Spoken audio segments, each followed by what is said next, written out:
आळंदीच्या पवित्र भूमीवर ज्ञानेश्वर महाराज आपल्या भावंडांसह निवृत्तीनाथ, सोपानदेव आणि मुक्ताबाई रोज भक्ती करत असत. एके दिवशी ते पैठणच्या दिशेने जात होते. रस्त्यात काही पंडित आणि गावकरी त्यांची थट्टा करू लागले. एक पंडित म्हणाला, "अरे ज्ञानदेवा, तू म्हणतोस देव सर्वत्र आहे, मग सांग, हा भिंत पण देवाची आहे का? मग जर तू खरा संत असशील तर ही भिंत चालवून दाखव." ज्ञानेश्वर महाराज डोळे मिटून देवाचे नाम घेत म्हणाले, "देवा, तुझ्या इच्छेने सृष्टी चालते, मग ही भिंत का नाही चालणार?" क्षणात भिंत हलू लागली.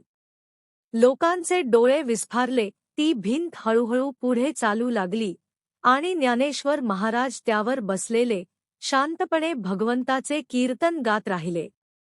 त्यांची भावंड नतमस्तक झाली.